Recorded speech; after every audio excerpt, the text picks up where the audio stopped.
With ratio में स्वागत है। Welcome back to my channel. अभी तक मैंने आपको मेरे पिछले वीडियो में जावा इनपुट आउटपुट स्ट्रीम के बारे में बताया। उसमें मैंने कंसोल इनपुट आउटपुट स्ट्रीम को कैसे यूज किया जाता है जावा में वो भी बताया। अब मैंने फाइल को एक फाइल से दूसरे फाइल में कैसे डाटा लिखा जाता है वो भी बताया था। अब मैं इसके आगे ही फाइल इनपुट आउटपुट स्ट्रीम में थोड़े और कॉन्सेप्ट्स को एक्सप्लेन करूंगी, जैसे कि buffer output stream, buffer input stream, sequence input stream, byte array output stream, byte array input stream, data output stream, data input stream और कई सारी इंफॉर्मेशन मैं आपसे शेयर करूंगी फाइल इनपुट आउटपुट से रिलेटेड। तो चलिए शुरू करते हैं कोडिंग। तो दोस्तों, जैसे अभी तक मैंने आपको फाइल से डेटा, फाइल इनपुट स्ट्रीम से का यूज करके एक फाइल से डेटा को रीड करना है और दूसरे फाइल में डेटा को राइट करने का ऑपरेशन परफॉर्म करके बताया था मेरे पिछले वीडियो में। तो इस वीडियो में मैं बफर इनपुट स्ट्रीम और बफर आउटपुट स्ट्रीम का यूज करूंगी ताकि मैं यही ऑपरेशन कर सकूं। लेकिन क्योंकि बफर इनपुट स्ट्रीम और आउटपुट स्ट्रीम जो होता है वो तब यूज किया जाता है जब हमें डेटा को इफिशिएंटली रीड और राइट करना होता है, और ये फास्ट करता है। मतलब फाइल इनपुट स्ट्रीम की तुलना में बफर इनपुट स्ट्रीम और बफर आउटपुट स्ट्रीम क्लासेस का अगर हम यूज करेंगे तो वो अभी तो मैंने एक ही लाइन का डाटा राइट और रीड किया है, लेकिन हमें जब रियल टाइम एप्लीकेशन में यूज करना होता है तो हम कई सारी फाइल्स को, बल्क ऑफ फाइल्स को रीड राइट करते हैं। उस टाइम पे हमें जो ऑपरेशन है उन्हें फास्टली परफॉर्म करना होता है, जल्दी जल्दी परफॉर्म करना होता है। तब हम बफर आउटपुट स्ट्रीम और बफर इनपुट स्ट्रीम क्लासेस का यूज करते हैं। तो बफर इनपुट स्ट्रीम और बफर आउटपुट स्ट्रीम में से अभी मैं आपको बफर आउटपुट स्ट्रीम का एग्जांपल दूंगी। तो जैसे मैंने यहाँ पर फाइल इनपुट स्ट्रीम बनाई है, इसमें हमें क्या करना है हम बफर्ड आउटपुट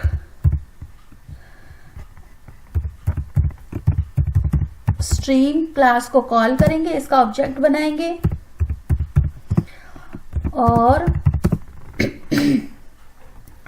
इस ऑब्जेक्ट में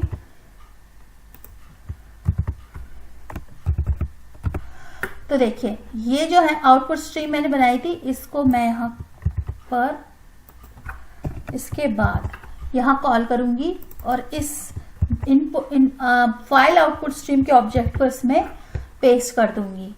अब ये एरर इसलिए दे रहा है क्योंकि मुझे इस क्लास को इंपोर्ट करना होगा। तो जब मैंने इंपोर्ट किया तो अब मेरे पास बफर आउटपुट स्ट्रीम बन गया। अब क्या होगा, बफर आउटपुट स्ट्रीम, यहां मैंने फाइल इनपुट स्ट्रीम के जगह पर मैं अब ये buffer output stream dot right कर दूंगी।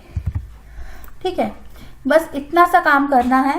और फिर जब हम buffer output stream dot right करते हैं, इसके बाद हमें बफर आउट डॉट फ्लश को, फ्लश मेथड जो होती है उसको कॉल करना होता है। तो ये यहां पर मैं कॉल कर दूंगी और उसके बाद क्या, हमें इसको क्लोज करना होगा। तो मैं क्लोज मेथड को कॉल करूंगी यहां।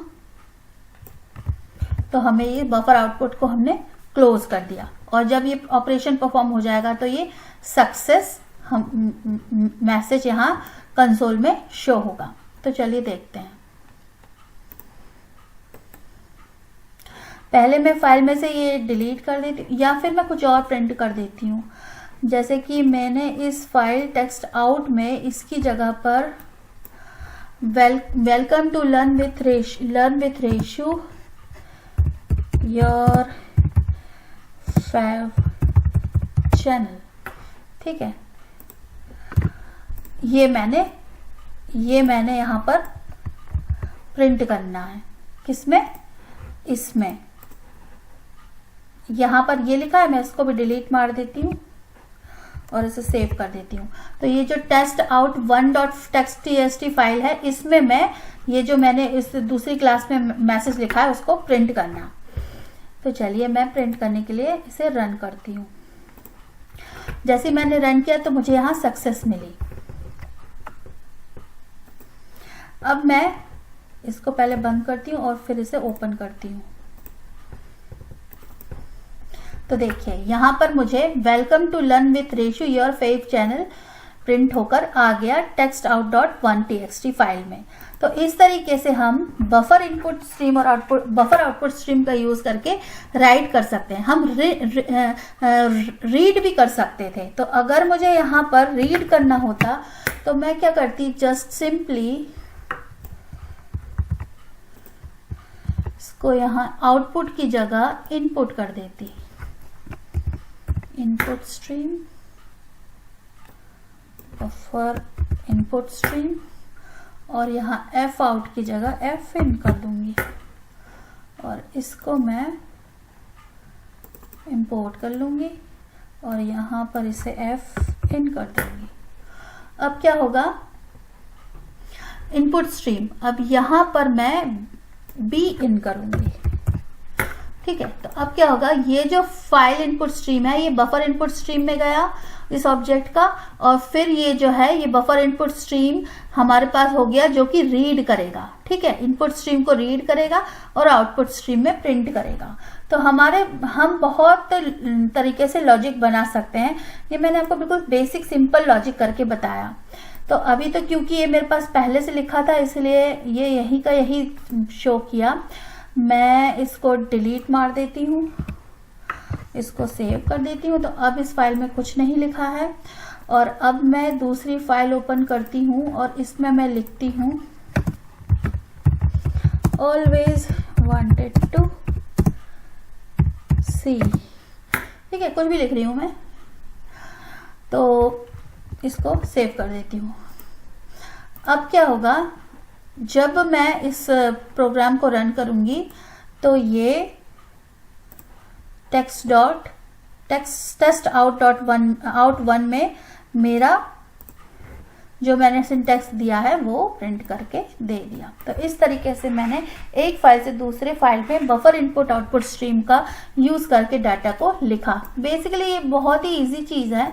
इसमें क्या था, जब हमने फाइल इनपुट स्ट्रीम का यूज किया था तो तब भी हम वही ऑपरेशन परफॉर्म कर रहे थे। तो यहाँ तो क्योंकि एक सिंपल सी एक लाइन है इसलिए फास्ट है या नहीं इसका पता नहीं चल रहा है, लेकिन जब कई हजार फाइल्स को हम रीड और राइट करते हैं तब हमें इसकी एफिशिएंसी का पता चलता है। तो ये मेरा एक सिंपल सा एग्जांपल था जिसमें मैंने बफर इनपुट स्ट्रीम और आउटपुट स्ट्रीम को यूज करके आपको बताया कि कैसे हम जावा में इसका यूज कर सकते हैं। सीक्वेंस इनपुट स्ट्रीम के बारे में बताती हूँ। सीक्वेंस इनपुट स्ट्रीम क्या होता है? सीक्वेंस इनपुट स्ट्रीम जो होता है तब यूज किया जाता है जब हमें मल्टीपल स्ट्रीम से डाटा सीक्वेंशली रीड करना होता है। तो चलिए मैं आपको एक एग्जांपल देकर बताती हूँ कि कैसे हम सीक्वेंस इनपुट स्ट्रीम का यूज कर सकते हैं। तो जैसे कि हमारे पास यहाँ पर दो टेक्स्ट फाइल्स हैं। तो यहाँ पर अब मैं इस लाइन को हटा देती हूँ और इस लाइन को भी हटा देती हूँ और क्या करती हूँ, मैं यहाँ पर दो इनपुट स्ट्रीम बनाती हूँ, दो इनपुट स्ट्रीम के ऑब्जेक्ट बनाती हूँ। तो अब मैं दोनों फाइल से रीड करूंगी डेटा, ठीक है। तो ये भी रीड करेगी डेटा और ये भी, ठीक है। अब इन दोनों फाइल से इनपुट को सीक्वेंस में रीड करने के लिए मैं बनाऊंगी सीक्वेंस इनपुट स्ट्रीम का ऑब्जेक्ट, सीक्वेंस इनपुट स्ट्रीम, और इसको मैं लिखूंगी inst फॉर एग्जाम्पल न्यू, और सीक्वेंस इनपुट स्ट्रीम को मैं यहां पर कॉपी कर दूंगी और ये बन गया मेरा ऑब्जेक्ट।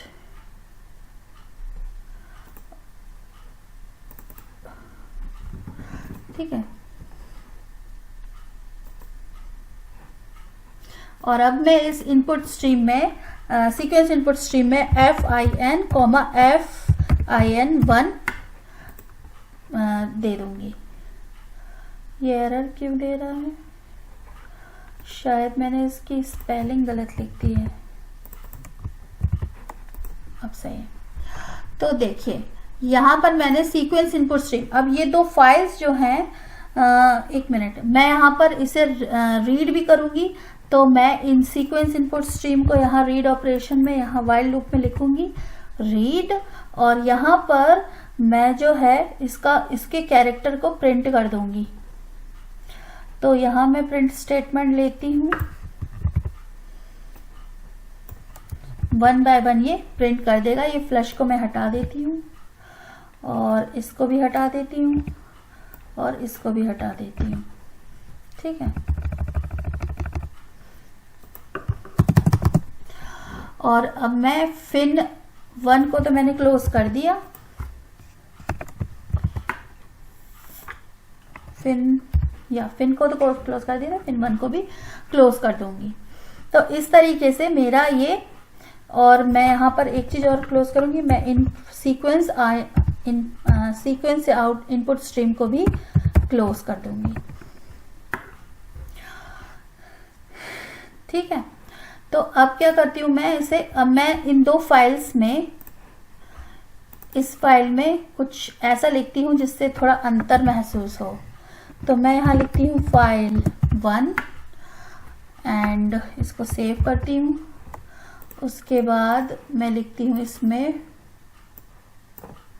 इसको लिखे रहने देती हूँ फाइल 2, ठीक है, और इसको सेव कर देती हूँ। तो ये दोनों फाइल मैंने सेव कर दी, इसको भी मैं सेव कर देती हूँ फाइल 1। और अब देखिए फाइल 1 क्या है, टेक्स्ट आउटपुट। तो फाइल 1 से फाइल 2 तक ये सीक्वेंस से प्रिंट होगा। पहले फाइल 1 की इंफॉर्मेशन प्रिंट होगी, फिर फाइल 2 की इंफॉर्मेशन प्रिंट होगी।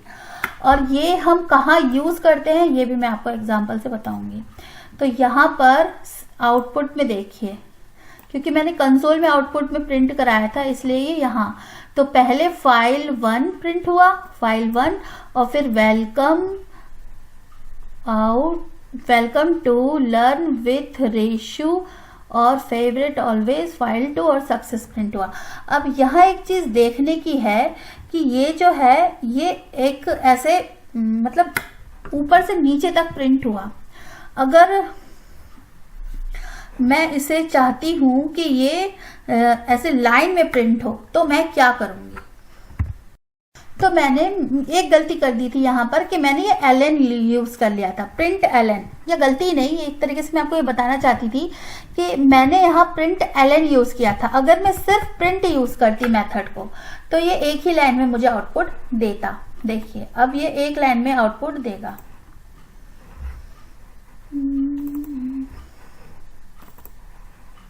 ये देखिए, तो इसने मुझे एक लाइन में आउटपुट दिया, file 1 welcome to learn with Reshu your favourite channel always wanted to see file 2। तो जैसे ही फाइल 1 का इंफॉर्मेशन कंप्लीटली इसने राइट कर दिया, फिर फाइल 2 का हमें ये राइट करके दे दिया। तो इस तरीके से हम एक से ज्यादा फाइल्स के इंफॉर्मेशन को लाइन बाय लाइन प्रिंट कराते हैं। ये हम कहाँ यूज कर सकते हैं, जैसे कि जब बड़े बड़े प्रोजेक्ट्स यूज करते हैं हम, और जैसे फॉर एग्जांपल मेडिकल सॉफ्टवेयर है। अब मेडिकल सॉफ्टवेयर में कई इंफॉर्मेशन, पेशेंट इंफॉर्मेशन हमें किसी फाइल से, उनके जो मतलब फाइल बनती है उनमें से इंफॉर्मेशन को स्टोर करना होता है डेटाबेस में, या हमें कहीं चाहिए होता है।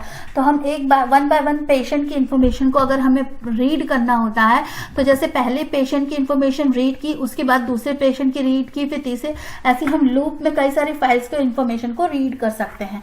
तो ये एक एग्जांपल है कि हम कहाँ इसे यूज कर सकते हैं, ठीक है। तो इस तरीके से हमने सीक्वेंस इनपुट स्ट्रीम का यूज किया।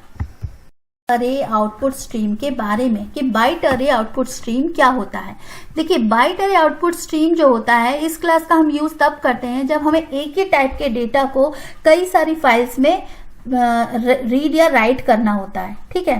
तो जब हमें for example learn with Reshu है, ये नाम है, इस नाम को हमें कई सारी फाइल में हेडिंग में या कहीं पर भी प्रिंट करना है, तो हम क्या करेंगे, बाइट अरे आउटपुट स्ट्रीम का यूज करेंगे और उसमें एक बाइट बनाएंगे, अरे बनाएंगे बाइट अरे, जिसमें हम ये वैल्यू डाल देंगे और उसको फिर फाइल्स में सीधे राइट करते जाएंगे।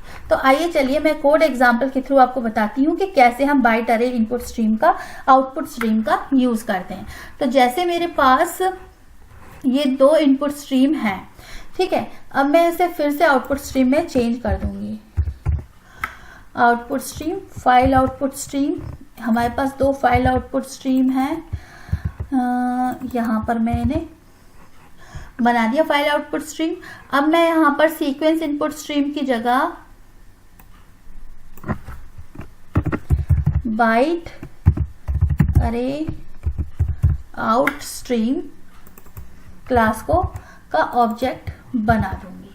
ठीक है, अब इस क्लास के ऑब्जेक्ट को मैं यहाँ पर क्लास को भी इंपोर्ट करना होगा। जैसे मैंने इंपोर्ट की तो इसने बना दिया। मुझे यहाँ से ये जो मैंने पैरामीटर्स पास किए थे इसे हटाना होगा। तो ये मैंने बाइट अरे आउटपुट स्ट्रीम का ऑब्जेक्ट बना दिया। अब मैं क्या करूँगी, यहाँ पर इसको हटा देती हूँ फाइल रूट को, और यहाँ पर मैं लिखती हूँ inst जो कि बाइट आउटपुट स्ट्रीम का ऑब्जेक्ट है डॉट राइट। तो राइट करके अब देखिए मैं यहाँ पर नंबर ऑफ ये वाली कोड को कॉपी कर रही हूँ, क्योंकि मुझे एक स्ट्रिंग को, एक लाइन ऑफ सेंटेंस को प्रिंट करना है फाइल्स में। तो यहाँ पर मैंने आपको पहले मेरे जावा आयो वीडियो में बताया था, जिसमें मैंने जावा आयो का इंट्रोडक्शन दिया था कि हम कैसे एक लाइन ऑफ कैरेक्टर को बाइट अरे के फॉर्म में बिल्ड करके यूज कर सकते हैं या राइट कर सकते हैं। तो यहाँ मैंने एक अरे लिया। अब मैं क्या करूँगी, इस बाइट इनपुट आउटपुट स्ट्रीम में राइट का ऑपरेशन, राइट मेथड कॉल करूंगी और इसमें मैं बी को डाल दूंगी। ठीक है, ये मैंने बी डाल दिया। अब मैंने इन दोनों को क्लोज कर दिया, सबको क्लोज कर दिया। अब जब मैं एक मिनट, मैं फाइल्स में से इंफॉर्मेशन को डिलीट भी कर देती हूँ जो पहले से लिखी हुई है। तो मैं इसे यहाँ से, या मैं इसमें ही लिखी रहने देती हूँ ताकि आपको लगे, दिखे, समझ में आए, और इसमें से हटा देती हूँ। ठीक है, तो इसमें से मैंने हटा दी। तो ये दो मेरे पास फाइल्स हैं, ये दो फाइल्स हैं। इनमें मैं same welcome to learn with Reshu जो मैंने ये इंफॉर्मेशन बनाई है स्ट्रिंग की, वो इन दोनों फाइल्स में मैं सेव करूंगी। उसके लिए मैं क्या करूंगी, यहाँ पर जो मेरा inst ऑब्जेक्ट है उसमें क्या करूंगी, राइट टू मेथड का कॉल करूंगी, राइट टू मेथड, और इसमें मैं क्या करूंगी, फिन को एंटर कर दूंगी। इसी तरीके से फाइल इनपुट स्ट्रीम, मैंने जो मेथड का नेम लिया है वो चेंज नहीं किया है, तो आप कंफ्यूज मत होइएगा।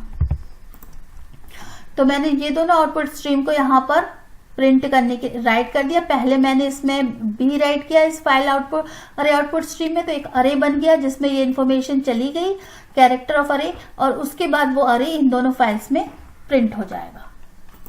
तो ये मेरा कोड कंप्लीट हुआ। अब मैं इसे रन करती हूँ तो हमारे पास सक्सेस लिखकर आ गया। अब देखते हैं कि फाइल्स में डेटा गया है या नहीं। तो सबसे पहले मैं ये फाइल खोलूंगी तो इसमें तो चला गया welcome to learn with Reshu. इसमें पहले फाइल 1 लिखा था जो कि ओवरराइट होकर अब ये लिख गया। ठीक है, और अब मैं इसको खोलती हूँ तो इसमें भी welcome to learn with Reshu लिख गया, जो कि इसमें पहले लिखा था वो ओवरराइट हो गया। ठीक है, तो इस तरीके से हम बाइट अरे आउटपुट स्ट्रीम का यूज करके इंफॉर्मेशन को क्लासेस में लिख सकते हैं, फाइल्स में लिख सकते हैं। ऐसी अब मैं bite array input stream class का कैसे यूज किया जाता है वो बताती हूँ। बाइट इनपुट स्ट्रीम क्लास जो होती है वो 2 कीवर्ड से मिलकर बनी होती है, बाइट अरे और इनपुट स्ट्रीम या आउटपुट स्ट्रीम। तो बाइट अरे का क्या मतलब है कि ये अरे ऑफ बाइट्स को इनपुट स्ट्रीम के थ्रू रीड या रीड करती है और आउटपुट स्ट्रीम के थ्रू राइट करती है। ठीक है, अरे ऑफ बाइट्स को रीड करने या राइट करने के लिए हम बाइट अरे इनपुट स्ट्रीम और बाइट अरे आउटपुट स्ट्रीम का यूज करते हैं। तो बाइट अरे इनपुट स्ट्रीम के लिए मैं क्या करती हूँ, जैसे कि मैंने यहाँ पर बाइट अरे आउटपुट स्ट्रीम बनाया था और मैंने ऐसे ही मैं इनपुट स्ट्रीम का ऑब्जेक्ट यहाँ क्रिएट करूंगी और फाइल की जगह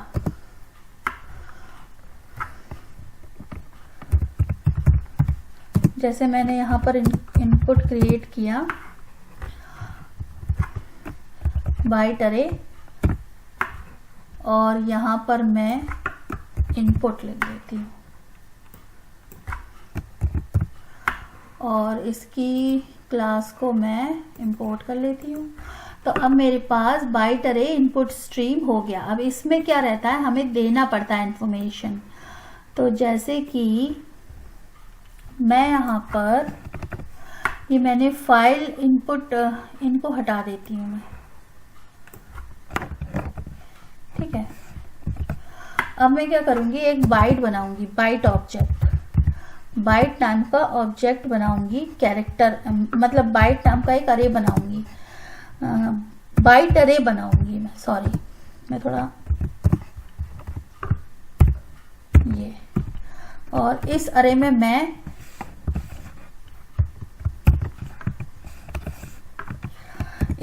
मैं इंफॉर्मेशन कीबोर्ड के कुछ लेटर्स को प्रिंट करूंगी। 30, 35, 36, 37, 38 ये जो नंबर पे जो लेटर्स होंगे वो प्रिंट हो जाएंगे, ठीक है। तो ये बाइट अरे मैंने बनाया बफ नाम का, और इसे मैं बाइट इनपुट स्ट्रीम में एंटर कर दूंगी। तो अब क्या होगा, ये बाइट इनपुट स्ट्रीम जो है, अब ये जो राइट टू फाइल कर रहा था इसे हटा देती हूँ और इसे भी हटा देती हूँ। तो अब क्या होगा, यहां पर मुझे इसे भी हटाना होगा, इन सब लाइंस को हटा देती हूँ। तो ये क्या हुआ, बफ नाम का अरे ऑफ बाइट्स बन गया, जिसको मैंने बाइट इनपुट स्ट्रीम में, बाइट अरे इनपुट स्ट्रीम में डाला, और ये आउटपुट स्ट्रीम को भी मैं हटा देती हूँ। और अब मैं सीधे सिंपल क्या करूंगी, एक इंटीजर वेरिएबल लूंगी और उसे 0 से इनिशियलाइज करूं, क्योंकि ये लोकल वेरिएबल है, लोकल वेरिएबल को इनिशियलाइज करना बहुत ज़रूरी होता है। फिर मैं एक वाइल लूप लूंगी, जैसे कि मैंने वहां पर बताया था अपने पुराने एग्जाम्पल में, इसमें बताया था क्या, इसमें नहीं, इसमें ही बताया था लेकिन वो डिलीट हो गया। मैं मेरे पिछले वीडियोस को आप देखेंगे तो आपको समझ में आ जाएगा कि मैंने ये वाइल लूप यहाँ क्यों लिया है। तो मैं k equals to byte dot read, ये जो int dot read inst1 dot read method को कॉल करूंगी, रीड मेथड को कॉल करूंगी इज नॉट इक्वल्स टू -1, ठीक है। और इसको मैं ब्रैकेट में लिख दूंगी।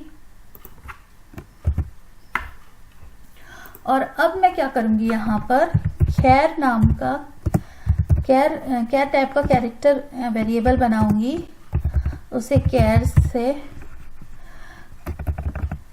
वेरिएबल बनाऊंगी और उसमें वैल्यू k को डाल दूंगी। अब ये कैर नाम का वेरिएबल है और ये जो k है, ये जो है जो बाइट्स के फॉर्म में आएगा, तो इसे कैरेक्टर में कन्वर्ट करके मैं इस कैर वेरिएबल में डाल दूंगी।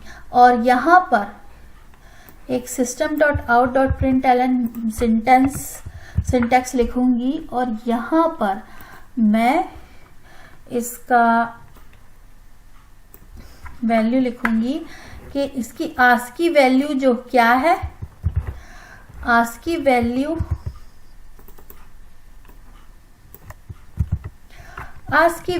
इज k and प्लस और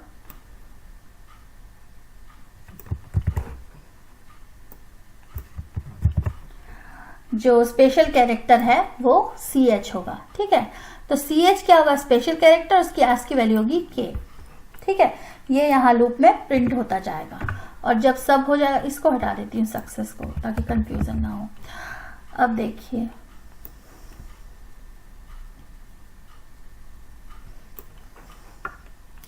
इनको मैं सेव कर देती हूँ और रन करती हूँ। तो देखिए जो आस्क की वैल्यू 35 मैंने डाली थी यहाँ, इसकी जो स्पेशल कैरेक्टर क्या बन के आता है, हैश। तो हैश की आस्क की वैल्यू क्या है, 35। इसी तरीके से डॉलर साइन की आस्क की वैल्यू क्या है, 36। परसेंटेज की आस्क की वैल्यू क्या है, 37। और दिस एंड ऑपरेटर की आस्क की वैल्यू क्या है, 38। तो इस तरीके से मैंने जो ऑपरेटर्स की आस्क की वैल्यू यहाँ डाली थी उसके रियल सिंबल्स यहाँ स्पेशल कैरेक्टर्स प्रिंट होकर आ गए। इस तरीके से हम बाइट अरे इनपुट स्ट्रीम। मैं आशा करती हूँ कि आपको मेरा ये वीडियो समझ में आया होगा। आपको अगर जरा भी पसंद आया हो तो आप मेरे वीडियो को लाइक कर सकते हैं, और आगे मेरे चैनल को यूं ही चैनल पे आने वाले वीडियोस को देखना चाहते हैं तो आप मेरे चैनल को सब्सक्राइब कर सकते हैं। Thanks for watching, bye bye.